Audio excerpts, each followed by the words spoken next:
Manipuri Wari Pambi Channel na tabiri bupum na magpo amo hana taram na oksari ngasiso mayam ng ngahak pothana na bagitamak ano bu horror story makak pudun laksari horror story sige maming Heloi gi mapuro iba oiruba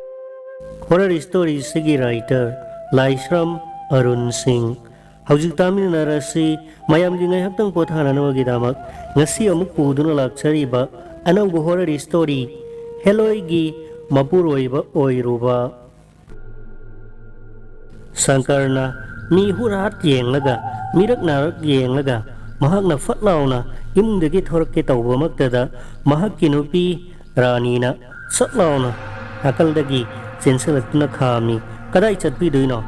ngai ko haujik adom na upudagi lauthokibado karino puthoro karino puthokpiro karino adom na tawbidi basibo yum sidagi pot khodinga khuran duna khara ta yon thokpada mamai dadi yoningai leitaduna ai fau yonge har khidauri karino puthokpiro haiduna makhoi ani ranina shankar ge makhutta lona fairi ba posagado karino haina yengnana ba munnana ba honai shankar na makhulado sena paisili rani ga makhoi ni asumna kolkan na ngangna baduda maningda thabak suduna leiramba Shankar gi mama do prap sangselai aduga hairai ibungo nangna tawriba sibu karino miro leijaba imung sunate khanglaba simaktada ahin kayadi sure nangna yumda halaktriba se numidang na thengna halakliba kadai de salibano kari thabak tawribano haibadu so nong mata nangi nupida so haide nama ingonda so haidokte karino ba nangna tawriba se matang aduda Rani na mahaki mapuroiba Sangkarna kutapairiba sana kudobodo taplauna mulaga lawi aduga mamada utli yang utuima mamangi sahida ningol sakawada iung atomba duna sabiya kiba sankhai kudo masase yung marangasi lona puram libase karino ba yum sida kai mata laitreba mara tawri basi karino ima ngasine aseng ba makhangdrabadi aseng bado haidrabadi ai ipam da sakrani Hairai si hairam laga rani do phat kan thok tu na sangkhraga mahak mapam da salani haiduna mahaki phiron pharo loiseli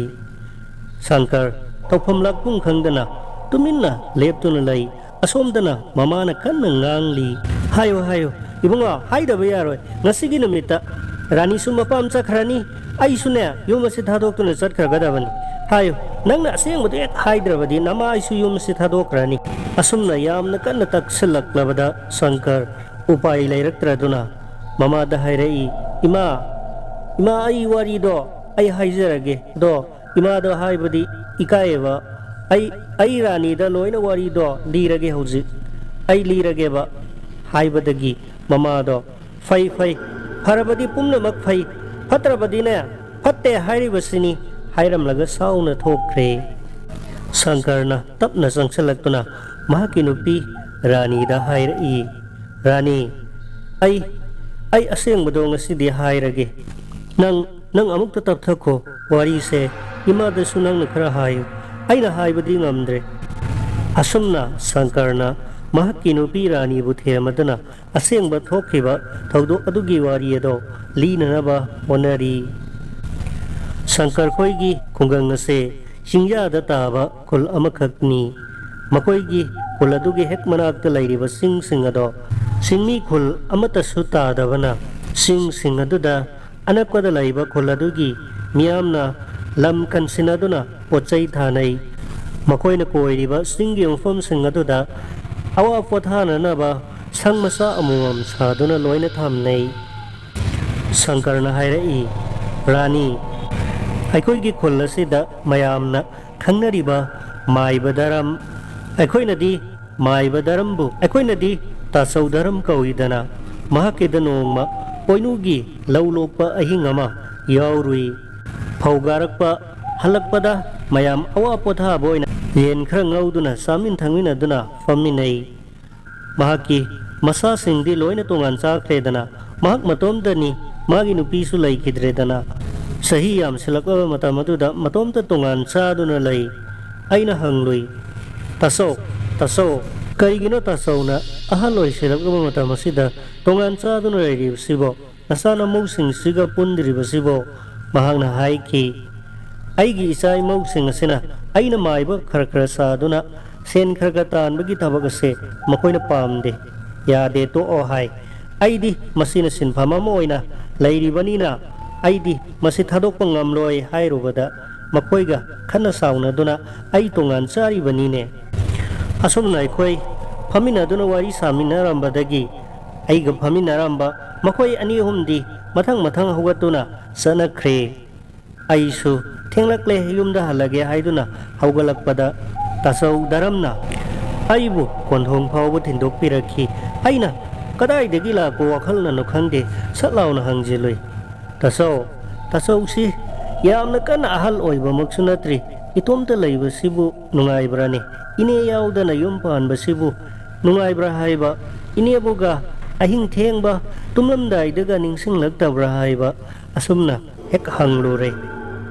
tasau daramna hairki era ibungo adugidi karimata waba laiteda nang tasau daramse khulasida khwaidagi mayamna khangnariba ahaiba amaiba daramnine daram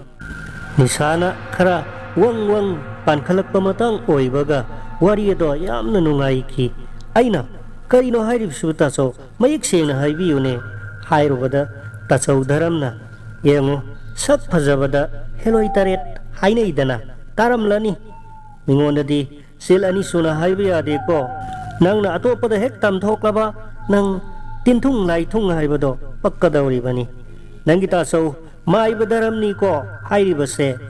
hoi tasau haibiyu haiduna aina wari aduda yamna thawai yauna hangloi heloi machin manau taret ke manungda mari subi adunine tasauna lauribase ahing khudingda aikoi singya da leiriba sariba sangsing asida aikoi ni koimi naribani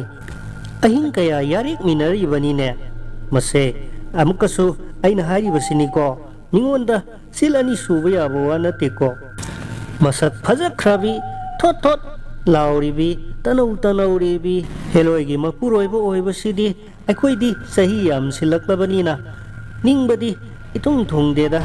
ha nangi sahi matang se oirabadi tasau ningba thunggadabani makoigisu ningba thungjagadaba makoisu naha loina basina khara hena pamjaido aina marak thana satlauna hangjilobani tasau heloigi mapuroibasibu aikoina gadi oibi yaroidro yani bungo yani karigi yaroidoribano selgi wani ne sel bulairabadi loi yaida tasau lairibasidi adu tasau selbu kayam sanggadagi era ahan bagidi lising manga khatang piyu makha tarakpadi aina darkar oirakpada macit khar hairakani aduna loireda rani aisu madamaduda hida khara ngaubaga ai soidana ngamgani selugidi karimata waruganu haiduna aisu magna hairibu wado tasengna asumba wara natraga aranbara haibado ai khangningki aduga sangyeng amasu ai tawningki madugi damaktani aikoigi ok macha ama loibagi yonthokkhibagi lupa 6,000 thamlambada 5,000 ibai hoigi singba chatpada lambida khangnudana tahore haiduna aina nangonda minamkhibado madu maiba dharamda pinanaba tasau dharamda pinanaba aina lona laukhiba sendo lauraba matungda tasau dharamga aiga ahingama singjada lona satkhi aidi kiba yamna fawkhi aduga mahana kidanaba ingonda haikhi aikoi ni singthakta kaduna singthakki khwaidigi wangba lautang sang aduda aikoi ni phaminaduna mahakna leirakpa pochai singado puthokduna heloi kauthokhi ahanbadadi mahakka heloiga phaminaduna wari sabado aina khonjel tamuktakhi tasaugi khonjel tani aina tariba mahakti yamna nungaina nokheduna wari sai aina mahakki khonjel tamuktai aisu tage haiduna mangonda hairubada mahakna heloi taret ki manungda manga subi heloi ado aigi damakta aigi nupi oirabani haina hairakhi numituda tasau dharamna ingonda heloi adugi masak ubo ngamnanaba mantra su takpikhi aina mantra do hek mahakki matung induna solugumaktada heloi masin manau taret ki manga subi heloi ado tasengna aigi minmangda thorakki ai pungak ngakki kibasu fauki ahan badadi adubu mamai thangdadi ai karimata kirakki de aina haiba makai loina yai numittuda tasaudaramna aibu heloi aduga lautang sang aduda laiminahlamki aduga mahaksu mahakki nupi heloi mari subi ado kauthourage aduga ahing ado laiminarurage hayeng ayuk ngana thengnarasi hairamlaga mahaksu satkre asumnani aina heloi gi mapuroiba oyakhibado ahing khuding nongmata laktaba yade ngaihakta oirabasu chatluraga aihak yumlomdasu imana nangna warauni khanbadagi ahing lektananaba mahaki manakta ngaihaktang chalamlaga ai thenglabsu thengna yumda adumak halakhiba ngaktani aduga marakta aina nangi pochai kaya huran khibado aigi thabak surubagi selnasu konadaba matang lakpada maiba daramna engonda sel hek hairakki pidragadi heloida haiduna mantra amatang sonbada aigi punsi mangani su hai maduda aina umnamagase kana amatadasu wari se khanganingdabadagi aina makki sel singado piba ngamnanaba honaduna lakibani handak marakse hapta amuk fare aikoigi singya sida mayang sipai mayamama petrolling hek lakbado ai soidana khudong thiba nangba tari khanbadagi ai hapta amaksi ningthi nungaina chatredana adunani handak marak aikoigi yumgi akoibada tin mathakta haudongna usi fabagum makhol hek thokliba aduga akoibada mi sen badauna hek tawriba mayam pumnamak ado heloi duna mahaki sakthak piraktaba amadi mahaki ningba thongandabadagi aibu kauba hek laklibani umnamakto aina nakoi ki khini haiduna amata lithoktabani manghasu yamna nungaite mangda phattaba lai kayana aibu hatke haiduna hek koitan tanei aduna ni handak marak aina ahingda phuk hek hugalibadusu nahanongmasu numidang pung baro matung pung ani muktarakpa adoaida oiramgani aibu thongral-dagi kanagumbi amana hanjin kaubado nakoidi ningaidana tumbanina kayimata tadre aidi haugatrabani matungda aigi faklang mapa sida haudungna khotpagum khujinna khere khetpagi khonjel kaya aidi tattana tai pumnamakto heloiduna aibu sawbadagi aibu mahaki manakta laktabadagi sakthak piraktaba amadi mahaki maning thongdabadagi aibu ngauna faina satnanaba aibu awaba piba laklibani tasengna aidi khanglabani aina maiba tasaudaramgi manakta satuna wari pumnamak lirore aduga handak marakse singyada satpasi amna khudong thiningai oire numidang anakpada laiba Assam Rifles ki KM tagi sipai sing patrolling hek la i khudong thiba thokani aduna heloi gi mapuroiba oibagi thabakse tokcharage tasauna karino ma ki sakthak matik chana hunduna mantra sonduna amukta aibu mahaki mapuroiba oibadagi khaidok piyo haiduna yamna kanna haijarubani tasauna lupa lising taruk pidrabadi irai laina hekta khaidokna hanba yaroi laitin but pret tainaba haibase laibak thirabadi mahaki punsi manggadoribani aduna sel khara aduna hekta kanbangam loidoribani hairpadagi aisu upai laitraduna aigi thaba ingkhang surubagi hangakpa sel khara dunadi oibi yabana tabanina aina nangi sana khudopse kaithoklaga mahaki sel ado pithokraga aina kona tapna amuk sabirage haiduna nangi sana khudopse ngasi lona lawbani matang aduda rani ado o khongna kapthoraklami karigino tamona adugumba wari mayam ama lairagabu aingonda asengba haidok pidribadubu khudong thiba thoklamlabadi kamdogani se sana khudop se lauraga mase kaithoga seladuna heloi gi mapuroiba oibado amukta tokpiro yananaba tasau maiba aduda tamona ngasi makchatuna amukta mahaki selado wala sumpi gani hayu madugi thabakto ꯑꯃꯨꯛꯇ ꯂꯣꯏꯁꯤꯟꯕꯤꯈ꯭ꯔꯣ ꯍꯥꯏꯅ ꯀꯞꯅ ꯍꯥꯏꯔꯛꯂꯝꯃꯤ꯫ ꯃꯊꯪ ꯑꯗꯨꯃꯛꯇꯗ ꯁꯪꯀꯔꯒꯤ ꯃꯃꯥꯗꯣ ꯍꯣꯕꯦ ꯍꯣꯕꯦ ꯆꯪꯂꯛꯂꯝꯃꯤ ꯑꯗꯨꯒ ꯀꯧꯔꯛꯏ, ꯁꯪꯀꯔ, ꯏꯕꯨꯡꯉꯣ, ꯁꯪꯀꯔ, ꯔꯥꯅꯤ, ꯅꯣꯏꯕꯨ ꯀꯩꯗꯧꯔꯤꯒꯦ?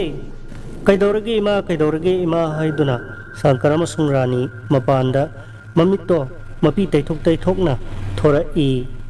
ꯔꯥꯅꯤꯅ ꯃꯃꯤꯠꯇꯣ ꯃꯄꯤ ꯇꯩꯊꯣꯛꯅ ꯏꯃꯥ ꯀꯩꯗꯧꯔꯒꯦ, ꯀꯔꯤ ꯊꯣꯛꯄ ꯌꯥꯎꯔꯒꯦ, ꯀꯩꯗꯧꯔꯒꯦ ꯍꯪꯂꯛꯄꯗ ꯑꯩꯈꯣꯏꯒꯤ ꯃꯈꯥꯔꯣꯝꯒꯤ ꯃꯥꯏꯕ ꯙꯔꯝꯗꯣ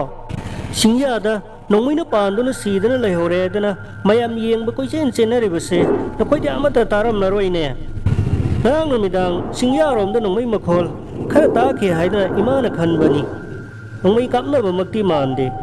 ꯑꯗꯨꯗꯤ ꯃꯈꯣꯏ ꯐꯥꯔꯒ ꯀꯥꯞꯂꯤꯕ꯭ꯔꯥ ꯍꯥꯏꯅ ꯈꯜꯂꯨꯕꯅꯤ꯫ ꯑꯗꯣ ꯀꯔꯤ ꯂꯥꯏꯕꯛꯅꯣ ꯈꯪꯗ꯭ꯔꯦ, ꯃꯥꯏꯕ ꯙꯔꯝ ꯑꯗꯨꯅ ꯀꯗꯣꯝꯗ ꯑꯃꯨꯛ ꯆꯠꯂꯨꯔꯤꯕꯅꯣ ꯑꯍꯤꯡ ꯑꯗꯨꯗ ꯆꯤꯡꯌꯥ ꯑꯗꯨꯗ ꯃꯍꯥꯛꯅ ꯅꯣꯡꯃꯩꯅ ꯄꯥꯟꯗꯨꯅ ꯁꯤꯗꯨꯅ ꯂꯩꯔꯝꯂꯤꯕꯁꯦ ꯃꯌꯥꯝ ꯄꯨꯡꯉꯛ ꯉꯛꯅꯈ꯭ꯔꯦ꯫ ꯋꯥ ꯑꯗꯣ ꯇꯥꯕꯃꯛꯇꯗ ꯁꯪꯀꯔ ꯃꯈꯨꯠꯇ ꯁꯅꯥ ꯈꯨꯗꯣꯞ ꯑꯗꯣ ꯄꯥꯏꯅ ꯗꯥꯔꯤꯗ ꯚꯦꯠ ꯂꯥꯎꯅ ꯄꯝꯊꯩ ꯑꯗꯨꯒ ꯃꯈꯨꯠ ꯑꯣꯏ ꯑꯗꯨꯅ ꯃꯀꯣꯛꯇ ꯍꯥꯞꯂꯒ ꯇꯨꯃꯤꯟꯅ ꯅꯣꯟꯊꯈ꯭ꯔꯦ꯫ ꯔꯥꯅꯤꯁꯨ ꯑꯣꯛ ꯈꯣꯡꯅ ꯀꯞꯈꯠꯂꯛꯂꯦ꯫ ꯅꯨꯃꯤꯠ 10ꯅꯤꯃꯛꯁꯨ ꯍꯧꯖꯤꯟꯈ꯭ꯔꯦ꯫ ꯍꯧꯖꯤꯛꯇꯤ ꯁꯪꯀꯔꯗꯣ ꯆꯤꯡꯌꯥꯗ ꯃꯇꯣꯝꯇ ꯃꯨꯔꯨꯝ ꯁꯣꯟꯗꯨꯅ ꯍꯦꯛ ꯆꯠꯄ ꯍꯧꯔꯛꯂꯦ꯫ ꯑꯍꯤꯡ ꯈꯨꯗꯤꯡ ꯃꯍꯥꯛꯄꯨ ꯐꯥꯅꯅꯕ ꯊꯦꯝꯅꯅꯕ ꯍꯣꯠꯅꯕꯗ ꯔꯥꯅꯤ ꯑꯃꯁꯨꯡ ꯃꯍꯥꯛꯀꯤ ꯃꯃꯥꯗꯣ ꯑꯋꯥꯕ ꯑꯣꯏꯅꯔꯦ꯫ ꯇꯁꯦꯡꯅꯃꯛ ꯁꯪꯀꯔꯗꯣ ꯋꯥꯈꯜ ꯆꯣꯏꯕ ꯃꯤꯁꯛ ꯑꯃ ꯍꯥꯏꯕꯗꯣ ꯇꯞꯅ ꯑꯣꯏꯔꯛꯂꯦ꯫ ꯔꯥꯅꯤꯁꯨ ꯑꯌꯥꯝꯕ ꯃꯇꯝ ꯄꯨꯝꯅꯃꯛꯇ ꯃꯄꯨꯔꯣꯏꯕ ꯁꯦꯟꯅꯕ ꯑꯃꯗꯤ ꯀꯞꯄꯅ ꯃꯍꯥꯛꯀꯤ ꯊꯧꯗꯥꯡꯅꯤ꯫ ꯃꯁꯤꯗ ꯃꯍꯥꯛꯀꯤ ꯃꯃꯥꯁꯨ ꯌꯥꯎꯔꯤꯕꯅꯤ꯫ ꯃꯃꯩꯊꯪꯗ ꯑꯍꯟꯁꯤꯡ ꯇꯥꯟꯅꯕ ꯌꯥꯕ ꯇꯥꯟꯅꯔꯕ ꯃꯇꯨꯡꯗ ꯋꯥꯡꯉꯨ ꯃꯥꯏꯕ ꯍꯥꯏꯅ ꯃꯌꯥꯝꯅ ꯈꯪꯅꯕ ꯍꯦꯂꯣꯏ ꯇꯔꯦꯠꯄꯨ ꯐꯥꯔꯒ ꯊꯕꯛ ꯁꯨꯍꯟꯕ ꯉꯝꯃꯤꯁꯨ ꯍꯥꯏꯅꯕ ꯑꯍꯩꯕ ꯑꯃꯥꯏꯕ ꯅꯤꯡꯊꯧꯉꯝꯕ ꯋꯥꯡꯉꯨꯗꯒꯤ ꯑꯃꯥꯏꯕꯁꯦ ꯍꯧꯖꯤꯛꯅ ꯍꯣꯡꯒꯠꯂꯛꯇꯨꯅ ꯏꯝꯐꯥꯜꯒꯤ ꯁꯤꯡꯖꯃꯩꯗ ꯂꯩꯕ ꯑꯃꯥꯏꯕ ꯑꯁꯤꯒ ꯇꯥꯟꯅꯕꯗꯒꯤ ꯁꯪꯀꯔꯒꯤ ꯐꯤꯕꯝ ꯑꯗꯣ ꯍꯥꯟꯅꯒꯤ ꯐꯤꯕꯝꯗ ꯈꯔ ꯇꯞꯅ ꯍꯟꯖꯤꯟꯕ ꯍꯧꯔꯛꯈꯤ꯫ ꯑꯁꯨꯝꯅ ꯊꯥ 3 ꯆꯨꯞꯅ ꯂꯥꯌꯦꯡ ꯆꯠꯊꯔꯕ ꯃꯇꯨꯡꯗ ꯑꯃꯥꯏꯕ ꯅꯤꯡꯊꯧꯉꯝꯕꯅ ꯃꯍꯥꯛꯀꯤ ꯃꯄꯨꯔꯣꯏꯕ ꯁꯪꯀꯔꯕꯨ ꯔꯥꯅꯤꯗ ꯁꯦ ꯏꯕꯦꯝꯃ, ꯍꯟꯗꯛꯃꯨꯛꯀꯤ ꯃꯄꯣꯛ ꯑꯁꯤꯗ ꯅꯍꯥꯛꯀꯤ ꯅꯄꯨꯔꯣꯏꯕ ꯑꯣꯏꯌꯨ ꯍꯥꯏꯅ ꯇꯝꯂꯛꯈ꯭ꯔꯕ ꯅꯪꯒꯤ ꯅꯄꯨꯔꯣꯏꯕꯁꯦ ꯅꯪꯒꯤ ꯅꯈꯨꯠꯇ ꯅꯄꯥ ꯑꯩꯅ ꯑꯃꯨꯛ ꯍꯟꯅ ꯁꯤꯟꯅꯔꯕꯅꯤꯀꯣ ꯍꯥꯏꯗꯨꯅ ꯁꯪꯀꯔꯕꯨ ꯔꯥꯅꯤꯗ ꯃꯍꯥꯛꯀꯤ ꯍꯥꯟꯅꯒꯤ ꯐꯤꯕꯝ ꯑꯗꯨꯗ ꯑꯃꯨꯛ ꯍꯟꯅ ꯍꯟꯖꯤꯜꯍꯟꯗꯨꯅ ꯍꯦꯂꯣꯏꯒꯤ ꯃꯄꯨꯔꯣꯏꯕ ꯑꯣꯏꯕꯗꯒꯤ ꯀꯜꯍꯧꯗꯨꯅ ꯉꯥꯎꯅ ꯐꯩꯅ ꯆꯠꯂꯝꯒꯗꯧꯔꯕ ꯃꯍꯥꯛꯀꯤ ꯄꯨꯟꯁꯤ ꯑꯗꯨꯕꯨ ꯑꯃꯨꯛ ꯍꯟꯅ ꯀꯜꯍꯧꯈꯤ꯫